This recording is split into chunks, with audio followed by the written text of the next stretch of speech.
حالانکہ اس سے پہلے کہا جا رہا تھا کہ سعودی عرب اور امریکہ کے تعلقات اور خاص طور پہ محمد بن سلمان اور موجودہ جو امریکی قیادت ہے ان کے درمیان کوئی اچھے تعلقات نہیں ہیں، لیکن یہ کہ وہ تشریف لائے اور تشریف لانے کے بعد جو علامات ظاہر ہوئی تو معلوم ہوا کہ وہ اب پل بن رہے ہیں سعودی عرب اور اسرائیل کے درمیان۔ اب عربوں اور اسرائیل کے تعلقات جو ہیں وہ نارملائزیشن کی طرف جا رہے ہیں، باہمی تجارت ہو رہی ہے، ایک دوسرے کو تسلیم کرنے کی باتیں ہو رہی ہیں، اتنی بڑی تبدیلی۔ ساتھ ہی ساتھ یہ ہے کہ جب وہ ادھر آ رہے تھے تو روس کے صدر صاحب پوٹن صاحب جو ہے وہ ایران پہنچے ہوئے تھے، تو گویا نئی صف بندی ہو رہی ہے، اور اس نئی صف بندی میں پراکسی کے طور پر اور گھوڑے کے طور پر ایک دفعہ پھر مسلمانوں ہی کو استعمال کرنا ہے۔ جنگ کسی اور کی، لڑے گا کوئی اور، خیالوں کسی اور کا، سوچتا کوئی اور ہے، وہ والی صورت گویا ایک دفعہ پھر گرم کی جائے گی۔ اور اس میں بھی بہرحال مقامات مقدسہ کی بات بھی آتی ہے۔ مسلمان تو جیسے تیسے ہو گئے سو ہو گئے، ہر طرف جو ہے وہ روشن خیالی آ گئی، مکے اور مدینہ میں بھی روشن خیالی آ گئی، لیکن یہ کہ وہاں مسجد نبوی بھی ہے، وہاں اللہ کا گھر بھی ہے، ان اول بیت وضع للناس الذی ببکۃ مبارکا ھدی للناس، تو ھدی للعالمین، وہ جو گھر ہے وہ بھی تو آخر وہ وہیں پہ ہے، اس کی حرمت پر بھٹا لگے، مسجد نبوی کی جو ہے وہ توہین ہو، اس کی بے ادبی ہو، وہاں یہودیوں کے یا کسی ایسوں کے جو جن کو وہاں جانا ممنوع ہے ان کے ناپاک قدم وہاں پہ آئیں، تو عام مسلمان کا دل تو تڑپے گا۔ اور گیا گزرا مسلمان بھی آج کے دور میں بھی، یعنی کل ہی کا واقعہ ہے نا، سلمان رشدی کو کہ چڑھ گیا دیوانہ، کوئی اللہ کا بندہ، کوئی محمد الرسول اللہ سے محبت کرنے والا، حالانکہ اس کو مارنے کی کوئی اہمیت اب نہیں رہی، اس کا جو بھی جرم ہے 42-44 سال پرانا ہے، پرانی بات ہو گئی ہے، نہیں 32-34 سال، 88-86 میں شاید اس نے لکھا تھا، یہ 35-36 سال پرانا ہے، اب وہ ویسے بھی مرنے کے قریب ہے، 70 سال سے زیادہ اس کی عمر ہو گئی ہے، لیکن اللہ تعالیٰ دنیا کو یہ دکھا رہا ہے کہ وہ محمد الرسول اللہ کے نام لیوا ان کی توہین کرنے والوں کو برداشت نہیں کرتے، نہ صرف کسی مسلمان ملک میں، بلکہ یہ کہ جو کہنے والے جو جن کو مہذب اور ترقی یافتہ ممالک کہا جاتا ہے، جہاں بڑے پڑھے لکھے مسلمان بستے ہیں، وہ بھی اس معاملے میں ہر دیوانگی کی حد کو پھیلانے کے لیے تیار ہیں۔ یہ نشانی ہے جو اللہ دنیا کو دکھا رہا ہے۔ اور اس میں جو یعنی جتنی بھی دفعہ اس طرح کی بات ہوئی تو مسلمان عوام کا رد عمل بہرحال چونکا دینے والا تھا، متنبع کر دینے والا تھا۔ تو خطرہ اصل میں حکمرانوں سے نہیں ہے، خطرہ مختلف رجیم سے نہیں ہے کہ یہ والے آئے تو یہ والے چلے گئے، اور کھوتا آیا اور گائے چلی گئی، یا گائے آئی کھوتا چلا گیا، اس سے کوئی فرق نہیں پڑتا۔ گائے آمد خر رفت یا خر آمد گائے رفت، وہ ایک ہی تھیلی کے چٹے بٹے ہیں، تھوڑے سے فرق کے ساتھ ایک جیسے ہی رویے ہیں ان کے، اصل فرق عوام کا ہے۔ تو اگر ایسا ہوتا ہے تو جو عوامی دباؤ ہوگا، جو عوامی ریئیکشن ہوگا، اس کے آگے یہ حکمران جو ہے وہ بہہ جائیں گے، بتاشوں کی طرح بیٹھ جائیں گے، اور پھر جو مسلمانوں کی جہاں بھی کوئی طاقت ہے وہ ظاہر ہوگی۔ تو اس سے پہلے اس طاقت کا کلا کما کرنا ان طاقتوں کے پیش نظر ہے جو اپنے یہ عظیم منصوبے بنا رہے ہیں، گریٹر پلان جن کے ہیں، جو جغرافیہ بدل رہے ہیں، جو مسلمانوں کی امت کی حیثیت کو ختم کرنا چاہتے ہیں۔ تو یہ صرف ہماری غلطی، ہمارا قصور، ہماری کمیوں کی وجہ سے نہیں ہے جو کچھ ہو رہا ہے، ہماری بھی بڑی نالائکیاں ہیں، لیکن اس میں ہمارے دشمنوں کے منصوبے بھی شامل ہیں۔ بات زیادہ چونکہ سنجیدہ ہو رہی ہے تو لیکن یہ کہ بہرحال اسی کو سمجھانے کے لیے ایک چھوٹا لطیف سی بات بھی آپ کے سامنے، ایک واقعہ ہوا، کہتے ہیں کسی کے گھر چوری ہو گئی، چوری ہوئی تو اس کے بعد انہوں نے پولیس میں جا کے رپورٹ لکھوائی، کافی نقصان ہو گیا، مال بہت سارا چلا گیا۔ تو اب تھانے صاحب آئے، انہوں نے ابتدائی رپورٹ کے بعد جائزہ لیا، جائزہ لے کے انہوں نے کہا، انہیں بتایا کہ اگر آپ اس دن گھر میں ہوتے، شادی پہ نہ گئے ہوتے تو چوری نہ ہوتی، ایک بات یہ ہوگی۔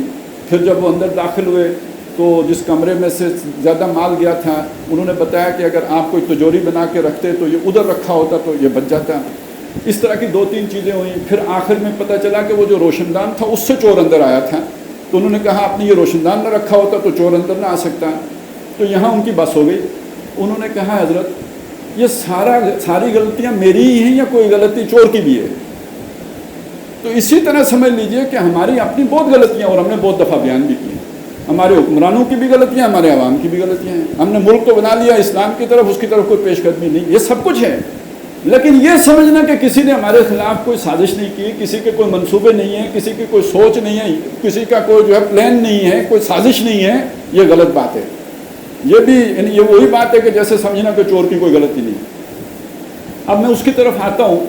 میں آپ کے سامنے یہ بات یعنی کرنا چاہتا ہوں کہ پاکستان بنتے ہی پاکستان کے خلاف، ہاں جی کیا کرنا ہے،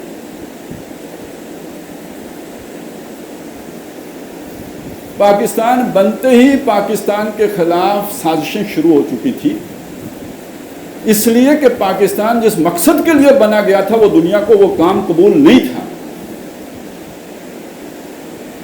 پاکستان بنا تھا اسلام کے نام پر، پاکستان بنا تھا اسلام کی تجربہ گاہ بننے کے لیے، پاکستان بنا تھا اس لیے کہ دنیا کو محمد الرسول اللہ صلی اللہ علیہ وسلم کی وہ تعلیمات کہ جس میں انسانوں کے لیے عدل ہے، انصاف ہے، رحمت ہے، ان کا نمونہ دکھایا جائے تاکہ دنیا اس اسلام کی طرف لپکے، اس پر ٹوٹ پڑے، اس کی طرف دوڑ کے آئے جو انسانوں کی رحمت کے لیے اللہ تبارک و تعالیٰ نے رحمت للعالمین کے ذریعے سے ان کے سپورٹ کیا ہے.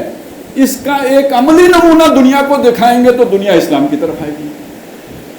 تو انسانوں کے لیے یہ بات جتنی اپیلنگ ہو سکتی تھی، جن لوگوں نے انسانوں کی گردنوں کے اوپر اپنے پنجے گاڑے ہوئے ہیں، جو دنیا کے سرمایے کا بڑا حصہ اپنی تجوریوں میں بھر رہے ہیں، وہ یہودی منصوبہ ساز، وہ سرمایہ دار، وہ ملٹی نیشنل کمپنیوں کے مالک، وہ دنیا کی 70% دولت کے مالک، وہ کب چاہتے تھے کہ وہ نظام دنیا کے سامنے آ جائے، اور جو انہوں نے دھوکے کا نظام، چہرہ روشن اندرون چنگیز سے تاریخ تر کا ایک جو جال بچھایا ہوا ہے، اس کا جو ایک فسانہ ہے، اس کا ایک جو جادو ہے، اس کا جو فسوں ہے، وہ ٹوٹ جائے، وہ کبھی یہ نہیں چاہتے تھے.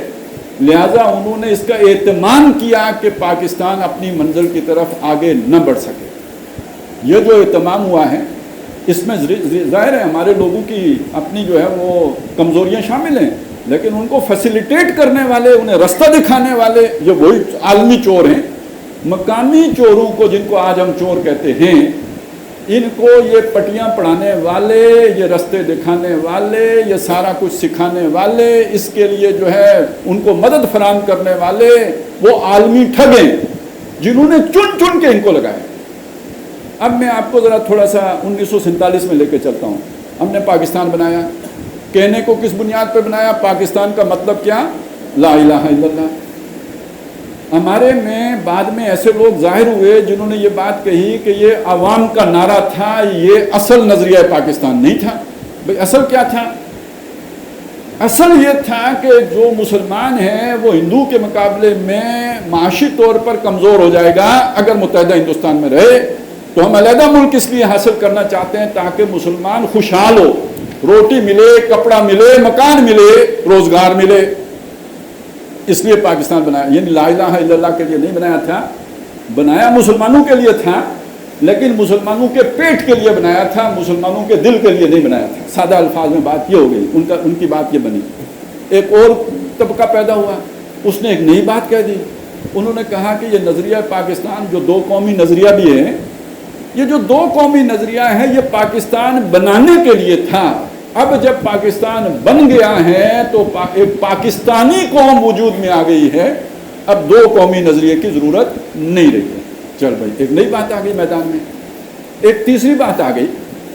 تیسری بات یہ آئی کہ یہ جو دو قومی نظریے کی بات ہے یا یہ ہے یا وہ ہے، یہ اصل میں تو کسی ریاست کا کوئی مذہب ہوتا ہی نہیں. مذہب کا اور ریاست کا آپس میں کیا تعلق؟ ریاست تو ایک جو ہے نا غیر مذہبی اکائی کا نام ہے، ریاست کا کوئی. یہ اب یہاں تک بات پہنچ گئی تو یہ مختلف باتیں شروع ہو گئیں. پاکستان بنتے ہی شروع ہو گئیں. کس نے شروع کی؟ اب میں آپ کے سامنے ایک اور تقسیم رکھتا ہوں. عوام کو ساری موٹیویشن ملی، جذبہ ملا، تحریک ملی، جوش اور شوق ملا لا الہ الا اللہ سے. صحیح بات ہے یا نہیں ہے؟ اگر آپ یہ نعرہ نہ لگاتے تو عوام نے نہیں نکلنا تھا، اسے آپ سے کوئی غرض نہیں تھی، وہ نکلی ہے اس کے لیے کہ پاکستان کا مطلب کیا؟ لا الہ الا اللہ۔ لیکن آپ سوچئے کہ جو نواب تھے بڑے بڑے، میں سب کی نہیں کہتا، اکثریت کی کہتا ہوں، ان میں ٹھیک لوگ بھی ہوں گے، لیکن جو اکثریت تھی وہ کیوں پاکستان بنانا چاہتے تھے؟ وہ اس لیے بنانا چاہتے تھے کہ کانگریس نے اعلان کر دیا تھا کہ آزادی کے بعد انگریز کی دی ہوئی جاگیریں ہم واپس لے لیں گے۔ اگر ہندوستان متحدہ رہتا تو یہ جتنے بھی ٹوانے ہیں تو فلانے ہیں تو فلانے ہیں، ان سے ان کی جاگیریں واپس لے لی جاتی، جیسے کہ ہندوستان میں لے لی گئی، یہاں بھی لے لی جاتی۔ تو انہوں نے کہا یار ہندوستان سے علیحدہ ہو جاتے ہیں، علیحدہ ملک ہوگا، وہاں ہماری بات چلے گی، تو یہ کم از کم کانگریس کی جو چھینا چھپٹی ہے اس سے ہم بچ جائیں گے، ہماری ریاستیں محفوظ رہیں گی، ہماری جاگیریں محفوظ رہیں گی۔ تو ان کا مقصد تو یہ تھا۔ لہٰذا جب مسلم لیگ بنی تھی، آپ کو پتہ ہے کس نے بنائی تھی؟ عوام نے تو نہیں بنائی تھی، نوابوں نے بنائی تھی۔ 1906 میں جب مسلم لیگ بنی ہے تو وہ نوابوں نے بنائی ہے۔ ایک بات یہ ہو گئی، تو انہوں نے تو اپنے مقصد کے لیے بنائی، اس سے آگے چلیے۔ ایک بات یہ بھی کہی جاتی ہے کہ انگریز کی بھی ضرورت تھی کہ پاکستان بنے۔ بھائی انگریز کی ضرورت کیوں تھی؟ انگریز کی ضرورت اس لیے تھی کہ ہندوستان ایک بہت بڑا ملک ہے، اور جو کانگریس پارٹی ہے وہ بڑی سیاسی پارٹی ہے جس کی روٹس ہیں عوام کے اندر، اور اس کی قیادت بہت جہاندیدہ ہے، بالغ نظر قیادت ہے۔ اگر ہندوستان آزاد ہو جاتا ہے تو اس کے بعد وہ ہمارے ہتھے سے بالکل نکل جائے گا، اکھڑ جائے گا، اور ہندوستان کے جو وسائل ہیں، ہندوستان پر انگریز کے قبضے سے پہلے بھی تو سونے کی چڑیا تھی نا، تو یہ تو پوری دنیا کے اعتبار سے ہمارے لیے خطرناک ملک بن جائے گا۔ اس کو اپنے قابو میں رکھنے کے لیے ضروری ہے کہ اس کے پڑوس میں ایک ایسا ملک ہو کہ جو اس کی پنڈلی کو اپنے جبڑے میں، اپنے دانتوں میں ہر وقت دبا کے رکھے۔ یہ ذرا چیوی کرے تو وہ اس کے دانت اور پنجہ گاڑ دے اس کے اوپر، تاکہ یہ واپس پھر ہمارے حضور سجدہ ریز ہو جائے، نہ دائیں جائے نہ بائیں جائے۔ تو ایک ملک ایسا درکار ہے کہ جو ہندوستان کو قابو کر کے رکھے۔ یہ بات کہی گئی، انگریز اس لیے بنانا چاہتا تھا۔ اچھا، ایک یہ ضرورت تھی، ایک اور ضرورت بھی تھی کہ جو کیپٹلزم ہے اس کی ایک اینٹی تھیسس جو دنیا میں آ گیا 1917 میں، جو انقلاب آ گیا روس میں، اس سے بڑا خطرہ ہے کہ یہ کیپٹلسٹک سوسائٹی کو نگل نہ لے، اور اس کا بھی خطرہ ہے۔ ہندوستان کی کمیونسٹ پارٹی بھی بہت منظم ہے، اور ہندوستان کی جو اونچ نیچ کے یہ ہے نا تصورات، یہ برہمن کے اور شودر کے، اور یہ سارے بڑے اپیلنگ ہیں۔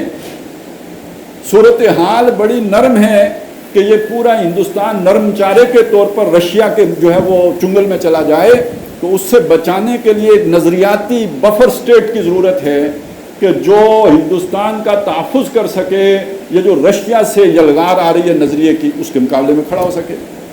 یہ بھی انگریز کی کہتے ہیں ضرورت تھی۔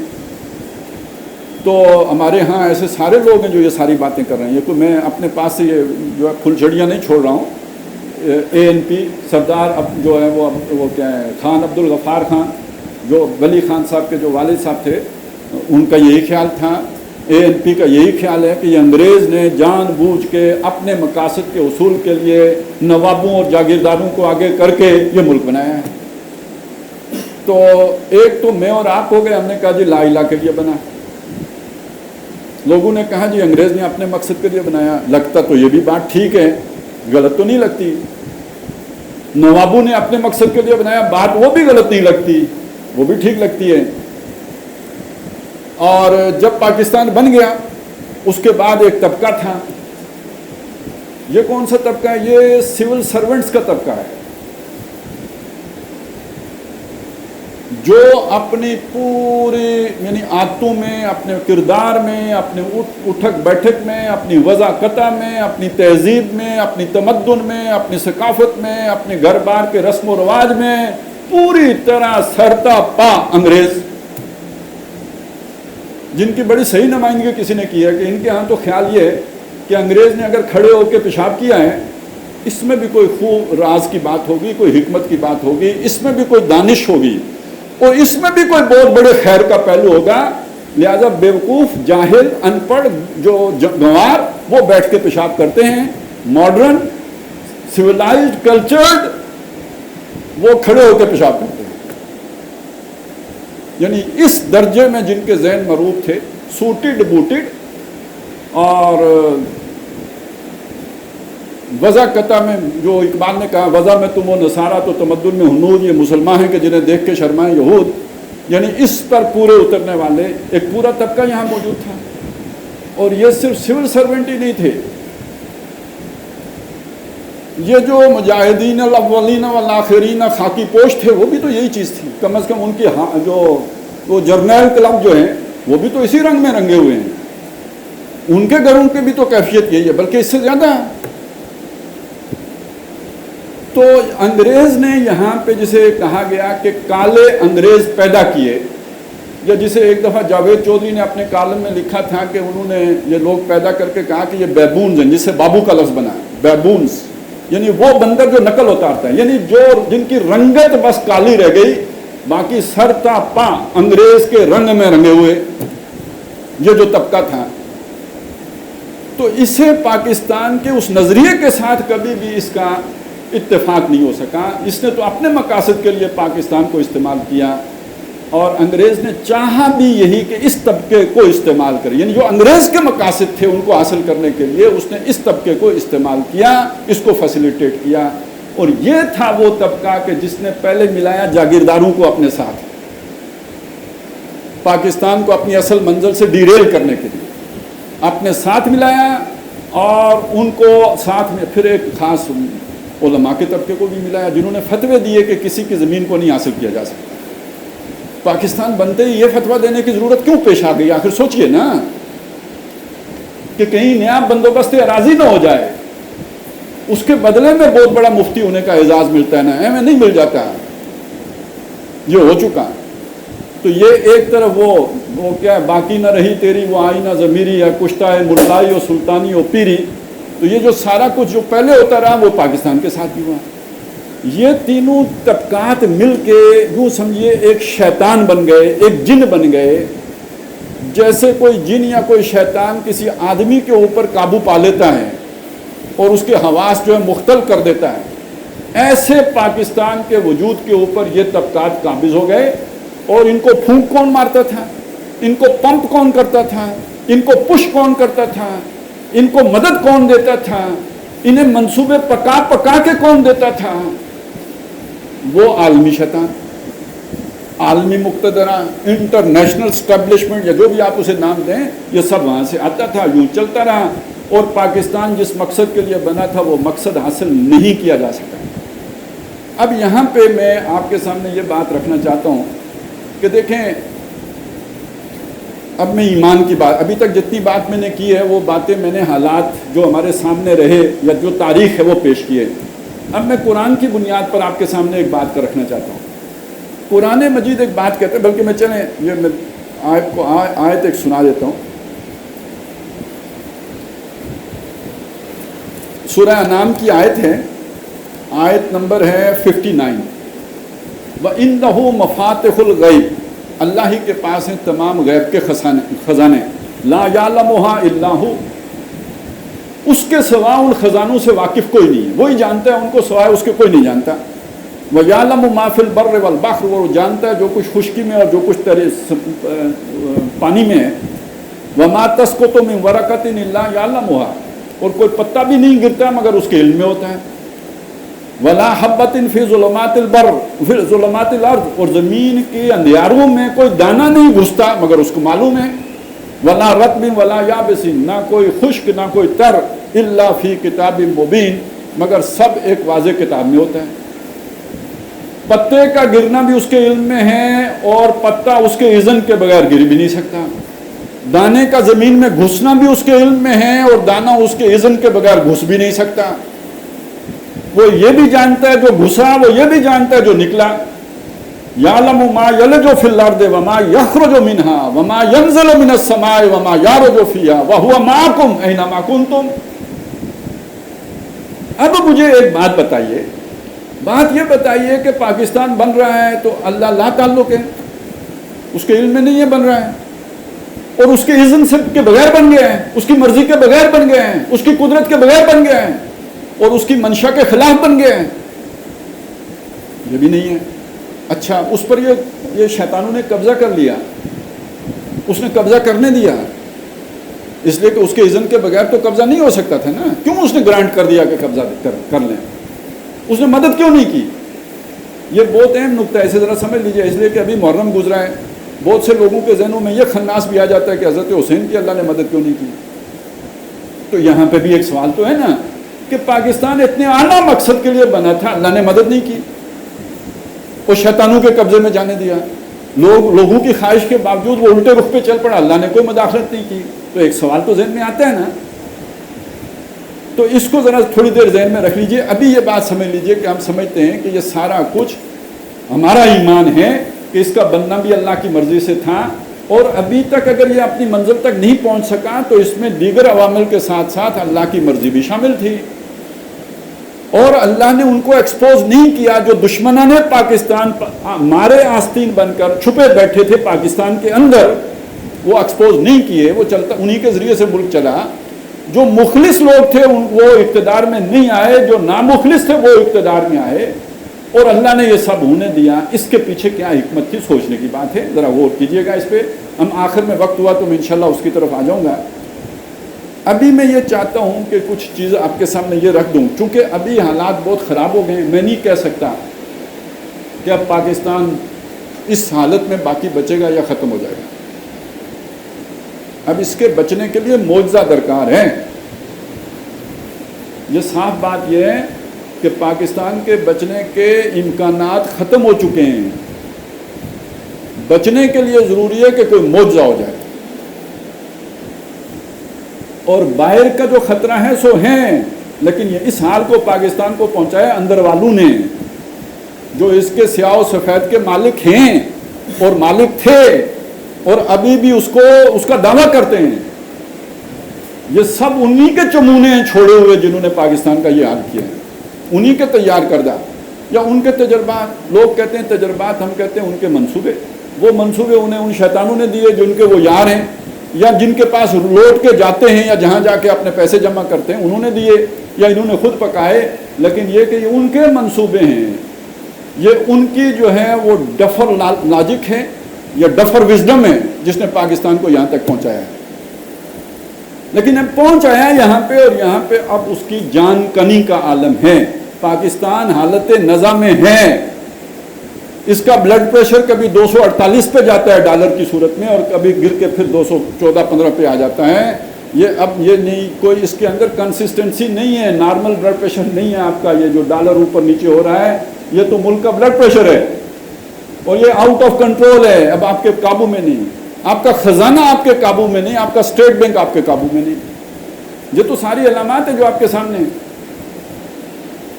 طالبان واپس آ رہے ہیں، اب ان کے لیے کوئی روک ٹوک بھی نہیں، پہلے سے طاقتور ہو کے آ رہے ہیں، کوئی ول بھی نہیں۔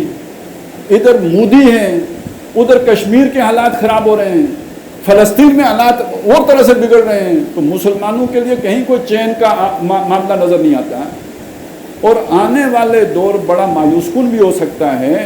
اس لیے میں جو آپ کو یہ بھی چاہتا ہوں کہ سنا دوں کہ پاکستان کا ایک پس منظر ہے، وہ ذرا اپنے ذہن میں رکھ لیجئے، بٹھا لیجئے، شاید کبھی کام آ جائے، اور اس وقت ہم کوئی کام کر سکیں تو یہ کام ہے جو کرنے کا ہے، کیونکہ جو حالات ہیں ان کے آگے میں اور آپ تو بند نہیں بن سکتے۔ ہم نہ جا کے جو پالیسی میکر ہیں ان کو سمجھا سکتے ہیں، نہ وہ ہماری جو بات سن سکتے ہیں، نہ ہمیں اس قابل سمجھ سکتے ہیں کہ کوئی مولوی کوئی کام کی بات بھی کر سکتا ہے، نہ وہ اس کے لیے تیار ہیں کہ پاکستان کی جو اصل طاقت ہے، جو اس کے نظریے کی طاقت ہے، اس کے لیے اس کی طرف وہ رجوع کریں۔ یہ ان کا مائنڈ سیٹ ہی نہیں ہے، ان کی سوچ ہی نہیں ہے، ان کا خیال ہی نہیں ہے، وہ تو کسی اور طرح سوچتے ہیں۔ وہ تو ان کے اوپر شیاطین قابض ہیں جو انہیں وَإِنَّهُمْ لَيَصُدُّونَهُمْ عَنِ السَّبِيلِ وَيَحْسَبُونَ أَنَّهُمْ مُهْتَدُونَ۔ وہ سمجھتے ہیں ہم ہدایت پر ہیں، مولوی گمراہ ہے جو ہمیں الٹی پٹیاں پڑھاتا ہے، بھلا اس دور میں اسلام کا نام لینا کہیں بنتا ہے؟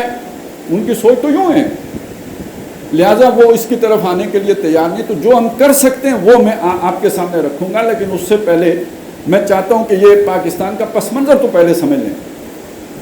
دیکھیں پاکستان جس دو قومی نظریے پہ بنا ہے، یہ دو قومی نظریہ بلا کیا ہے؟ یہ کیا شے ہے؟ اس کو دوبارہ کم از کم سوچنے کی تو ضرورت ہے نا، یہ کیا چیز ہے؟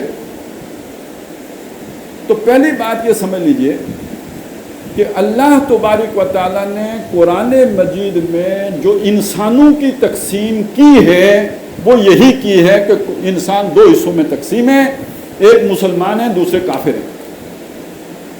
ابھی جن حضرات نے میرے ساتھ نماز پڑھی ہے، دوسری رکعت میں نے سورہ تغابن کی ابتدائی آیات تلاوت کی ہیں، اور اس میں اللہ تعالیٰ کی یہ بات آئی کہ وہ الذی خلقکم، وہی ہے جس نے تمہیں بنایا ہے، سارے آدم کی ساری اولاد کو کس نے بنایا؟ اللہ نے بنایا۔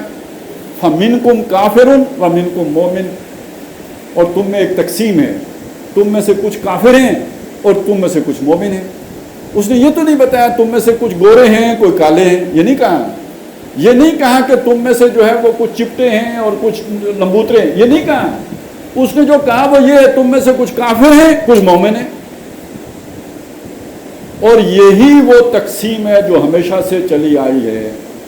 اللہ نے یہ بھی بتا دیا سورہ بقرہ میں، کان الناس امۃ واحدہ، لوگ ایک ہی امت تھے، یعنی ایک ہی نقطہ نظر تھا ان کا۔ آدم علیہ السلام ان کے بیٹے، نظریہ توحید اسی پر تھے۔ کان الناس امۃ واحدہ، پھر اس کے بعد لوگوں نے اختلاف کیا، فبعث اللہ النبیین مبشرین و منذرین، تو اللہ نے پھر نبی بھیجے، خوشخبریاں بھی دیتے تھے، خبردار بھی کرتے تھے۔ وَأَنزَلَ مَعَهُمُ الْكِتَابَ، اور ان کے ساتھ اللہ نے کتاب بھی اتاری، لِيَحْكَمَ بَيْنَ النَّاسِ فِي مَا اخْتَلَفُوا فِيهِ مِنَ الْحَقِّ بِإِذْنِهِ، تاکہ اللہ تعالیٰ ان کے درمیان فیصلہ فرما دے، ان کے درمیان جن چیزوں میں اختلاف ہے ان کے بارے میں حکم لگا دے، ان کو سمجھا دے، وہ جو ایمان والے ہیں ان کو سکھا دے کہ حق کیا ہے باطل کیا ہے۔ یہ سلسلہ اللہ نے چلایا، آدم علیہ السلام سے یہ سلسلہ چلا، ابراہیم علیہ السلام تک پہنچا۔ اس کی زیادہ تفصیل ہمارے پاس نہیں ہے تاریخی طور پر، اتنا ہی ہمیں معلوم ہے جو قرآن نے ہمیں بتایا ہے۔ آدم علیہ السلام پہلے نبی، بعض حدیثوں میں آیا ہے کہ ان کے بعد جو ہے حضرت ادریس بھی تھے، قرآن میں بھی ان کا ذکر ہے، حضرت شیس بھی تھے، پھر حضرت نوح علیہ السلام ہیں، پھر حضرت ہود علیہ السلام ہیں، پھر حضرت صالح علیہ السلام ہیں، پھر حضرت ابراہیم علیہ السلام۔ ابراہیم علیہ السلام کے بعد پھر جو آگے کام چلا ہے تو تین امتیں ہمارے سامنے موجود ہیں جو ابراہیم کے رستے پر اپنے آپ کو قرار دیتے ہیں۔ ایک ہیں نصارہ، ایک ہیں یہود سب سے پہلے ہیں، پھر نصارہ ہیں، پھر مسلمان ہیں۔ قرآن مجید نے آ کے یہ بات بتائی کہ جو ابراہیم ہیں یہ مسلمان تھے، کانا مسلمن حنیفا، وہ مسلم تھے، حنیف۔ اچھا یہ جو ان کے بیٹے اسماعیل ہیں یہ بھی مسلمان تھے۔ فلما اسلما، جب وہ دونوں مسلمان ہو گئے، کون؟ ابراہیم اور اسماعیل۔ اچھا ان کے جو بیٹے اسحاق ہیں یہ کون تھے؟ یہ یہودی تھے، اور اسحاق کے بیٹے جو یعقوب ہیں وہ یہودی تھے، یہودیوں کا دعویٰ ہے کہ یہودی تھے۔ قرآن نے کہا کہ ما کانا ابراہیم یہودیا ولا نصرانیا ولکن کانا حنیفا مسلما۔ تو یہ جو حضرت یعقوب ہیں یہ کیا ہیں؟ سورہ بقرہ میں اس بات کو بھی کھول دیا کہ ابراہیم خود تو تھے ہی نا مسلم، اذ قال لہ ربہ اسلم قال اسلمت لرب العالمین۔ تو تم یہودیوں یہ سمجھتے ہو کہ یعقوب جو ہیں یہ انہوں نے اپنے بیٹوں کو، یا اسحاق نے اپنے بیٹوں کو یہودیت کی وصیت کی ہے۔ ام کنتم شہداء اذ حضر یعقوب الموت، جب یعقوب مرنے لگے تھے تم ادھر تھے کھڑے سن رہے تھے کہ حضرت یعقوب نے کیا وصیت کی ہے۔ اذ قال لبنیہ ما تعبدون من بعدی، جب حضرت یعقوب نے اپنے بیٹوں سے کہا میرے بعد کس کی عبادت کرو گے؟ قالوا نعبد الہ آبائک و ابراہیم و اسماعیل و اسحاق، جو ہمارے جو آبا کا جو الہ ہے، جو ابراہیم کا الہ ہے، جو اسحاق کا الہ ہے، اس کی اطاعت کریں گے۔ وَنَحْنُ لَهُ مُسْلِمُونَ، ہم اس کے مسلمان ہیں۔ تو اب آپ دیکھیے کہ یعقوب ہوں، اسحاق ہوں، ابراہیم ہوں، یہ سب کون ہیں؟ مسلم۔ یہ یہودیوں نے، نصرانیوں نے اضافہ کیا ہے اس چیز کے اندر، جیسے انہوں نے جمعے کو بدل لیا اتوار اور ہفتے سے، جیسے انہوں نے قبلہ اول، اصل قبلہ اول خانہ کعبہ، ان اول بیت وضع للناس الذی ببکۃ مبارکا، اصل تو قبلہ اول انسانیت کا وہ ہے، اس کو چھوڑ کر اپنا علیحدہ قبلہ بنا لیا۔ اللہ نے بھی کہا ٹھیک ہے۔ اسی طرح انہوں نے اسلام کو چھوڑ کر یہودیت اور نصرانیت اختیار کر لی۔ اللہ نے گرانٹ کر دیا لیکن اصل جو ابراہیم کا طریقہ تھا وہ تھا یہ اسلام. یہ ہے ہدایت جو اللہ نے ابراہیم کو دی, اور یہ ہدایت آئی پھر محمد الرسول اللہ تک. ان اول الناس بابراہیم للذین اتبعوہ وہذا النبی والذین آمنوا. ابراہیم کے قریب تر وہ لوگ ہیں جو ایمان لائے, اور یہ نبی ہیں صلی اللہ علیہ وسلم, اور یہ وہ لوگ ہیں جو ابراہیم کے قریب تر ہیں. اب قرآن مجید میں یہ جو میں نے آپ کے سامنے آیات تلاوت کی تھی شروع میں, آیت نمبر 81 سے آیت نمبر 83 تک, اس میں اصل میں جب حضرت ابراہیم علیہ السلام ان پر حقیقت کھل گئی, قوم کے سامنے انہوں نے اعلان کر دیا انی وجہت وجہی للذی فطر السماوات والارض حنیفا وما انا من المشرکین. اب قوم نے ان کے ساتھ جھگڑا کیا, وحاجہ قوم ان کی قوم نے ان کے ساتھ جھگڑا کیا, اور انہیں ڈرایا کہ یہ جن کو تم چھوڑ رہے ہو یہ تمہیں کھا جائیں گے. الفاظ یہ ہیں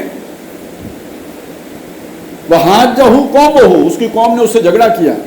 قالا تحاجونی فی اللہ وقد ہدان, تم مجھ سے جھگڑا کرتے ہو اللہ کے بارے میں جبکہ اس نے مجھے ہدایت دے دی ہے. ولا اخاف ما تشرکون بہ, جو تم نے شریک ٹھہرا رکھے ہیں اللہ کے میں ان سے نہیں ڈرتا. الا یشاء ربی شیئا, سوائے اس کے کہ میرے ربی کو کچھ منظور ہو. اللہ کی منظوری کے بغیر تمہارے یہ شریک میرا بال بیکا نہیں کر سکتے, میں ان سے نہیں ڈرتا. وسع ربی کل شیء علما, میرے رب نے علم کے اعتبار سے ہر شے کو اپنے احاطے میں لے رکھا ہے. افلا تتذکرون, تمہیں سمجھ نہیں آتی؟ وکیف اخاف ما اشرکتم, میں کیوں ڈروں ان سے جن کو تم نے شریک بنایا ہوا ہے. ولا تخافون انکم, اور تم نہیں ڈرتے کہ اشرکتم باللہ ما لم ینزل بہ علیکم سلطانا, کہ تم اللہ کے ساتھ اس کو شریک ٹھہرا رہے ہو کہ جس کے لیے اللہ نے تمہارے پاس کوئی دلیل بھی نہیں ہوتا. اتنی بڑی گستاخی کر رہے ہو, تم نہیں ڈرتے, تو میں کیوں ڈروں تمہارے باطل معبودوں کو ترک کر کے. اب یہاں ذرا رکیے اور سوچئے, ہم نے پاکستان بنایا اللہ کے لیے, اس کے بعد ہمیں ڈر کس کا لگا؟ اللہ کا نہیں, کس کا؟ انڈیا کا.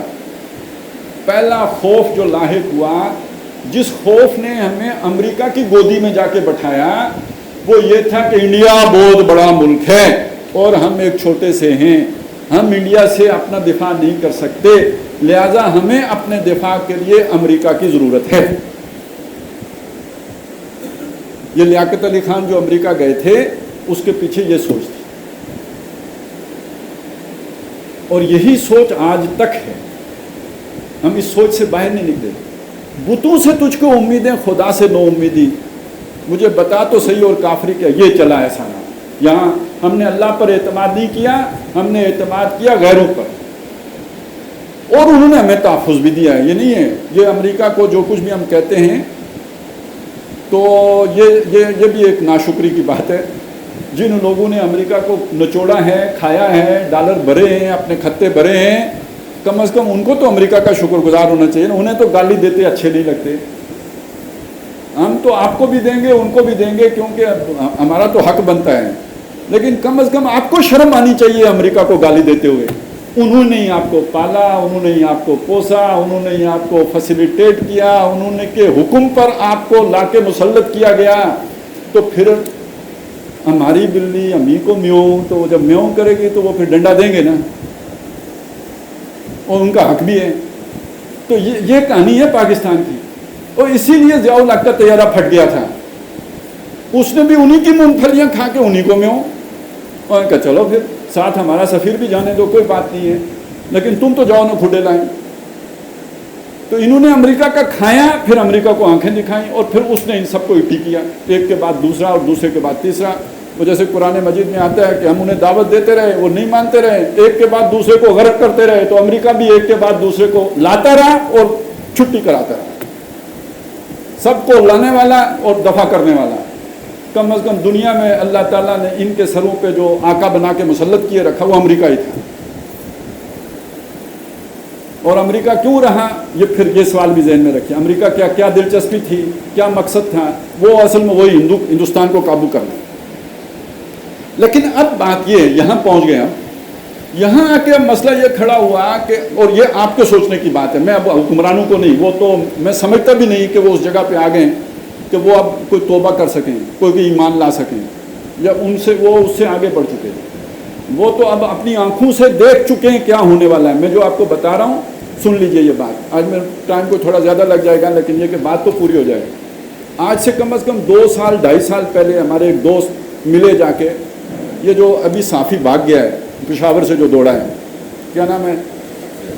ارشد شریف، وہ بھی شریف ہے۔ تو ارشد شریف صاحب جو ہیں، جو پشاور سے بیرون ملک دوڑ گئے، یہ ان کو ہمارے ایک ساتھی ان کی ملاقات ہوئی، اور ارشد شریف صاحب نے ان کو، ان کا کوئی مسئلہ تھا، کسی بڑی گائے کے نیچے آ گئے تھے تو یہ تڑپ رہے تھے، انہوں نے چاہا کہ اس سے مدد لیں، چلے صافی دنیا میں کچھ چیخ پکار ہو تو شاید میری بچت ہو جائے۔ اس نے کہا کہ بھئی آپ اس ملک میں بیٹھے ہوئے کیوں ہو، دوڑو، نکلو، آپ امریکہ سے پاکستان آئے ہو، بلنڈر کیا، غلطی کی ہے، اور جتنی جلدی ہو سکتا ہے نکل جاؤ۔ یہ جو خود دوڑا ہے یہ پہلے لوگوں کو 2.5 سال پہلے سے یہ مشورے دے رہا تھا کہ دوڑ جاؤ یہاں سے۔ کیوں دوڑیں؟ یہ پاکستان ختم ہونے والا ہے۔ یہ وہ شخص ہے جو اس وقت سب سے بڑا محب وطن تھا، اور بتا کیا رہے پاکستان ختم ہونے والا ہے، یہ نہیں بچے گا، اور یہاں تباہی ہے اور بربادی ہے، اس کے آنے سے پہلے پہلے یہاں سے دوڑ جاؤ۔ تو پتہ تو تھا نا کیا ہونے والا ہے، اس کو 2.5 سال پہلے پتہ ہے، اسے پتہ ہے کوئی ریاست مدینہ نہیں بننے والی، یہ جو پروجیکٹ ہم لے کے چل رہے ہیں ملک کو تباہ کرنے جا رہے ہیں، 2.5 سال پہلے کہہ رہے ہیں۔ ابھی رمضان میں میرا دورہ ترجمہ قرآن جو ہوا، یہ قریب ادھر مارکی میں، اس میں ایک صاحب آتے تھے، بہت انر سرکل میں تھے، یہ کہہ لیجیے چلیں، انفلوئنشل کلب کا حصہ تھے، تو ان کو ایک ان کے دوست لے کے آتے تھے۔ ابھی کوئی 3-1 مہینے پہلے وہ ہمارے جو مشترکہ دوست تھے، ان کو ان بڑے صاحب نے بتایا کہ یار یہاں سے نکلنے کی کرو، یہاں سے، حالانکہ وہ بہت محب وطن شخصیت تھے، یہ ہمارے دوست بھی سمجھتے تھے کہ بہت محب وطن ہے، لیکن یہ کہ وطن پہ جب بنی تو بندریا نے وطن کو رکھ لیا پاؤں تھلے، انہوں نے کہا نکلو، بھاگو، ففروا الی امریکہ، دوڑ لگاؤ یہاں سے۔ تو محبت اتنی ہی ہوتی ہے، وہ جتنے بھی محبت والے ہیں نا، وہ ویسے تو خیر آدمی نہ سبق سیکھے تو نہ سیکھے، ریٹائرڈ ہو کے کدھر جاتے ہیں، اور اب وہ تو ابھی خطرہ دیکھ کے ہی دوڑے لگا چکے ہوئے ہیں۔ ارشد شریف صاحب بھی گئے، اور وہ میں نے آپ کو بتایا کہ باقی، اور یہ نہیں دیکھ لیا نا کہ افغانستان میں بعد میں جب حالات بنتے ہیں تو جہاز کے ٹائروں کے ساتھ لٹک کے جانا پڑتا ہے، تو اس سے پہلے اگر سیانے جو ہیں وہ پہلے چلے، نمبر 1 کو تو پہلے چلا جانا چاہیے نا، پھر کیا نمبر 1 ہوگا اسے جو پہلے انٹسپیٹ نہ کر سکے۔ تو انٹسپیٹ کرو اور دوڑ لگاؤ، اب یہاں پہ تو کچھ بھی باقی نہیں رہا۔ تو حکمران مخاطب نہیں، انہیں پتہ ہے کہ گیم از اوور، اور وہ ہر ایک اپنا جو ہے وہ سانچہ دیکھ رہا ہے کہ میں کدھر گھسوں، کون سا سوراخ ہے جس میں گھسوں، اور قرآن نے کہا رسیاں توڑ کے دوڑنے کے لیے تیار ہیں، وہ ڈھونڈ رہے ہیں کوئی سوراخ ملے جس میں جا کے گھس جائیں۔ تو مخاطب کون ہے؟ جو دوڑ نہیں سکتے۔ بھئی آپ کو تو جہاز کا ٹائر بھی نہیں ملنا جس کے ساتھ لٹک کے جا سکیں۔ میں اور آپ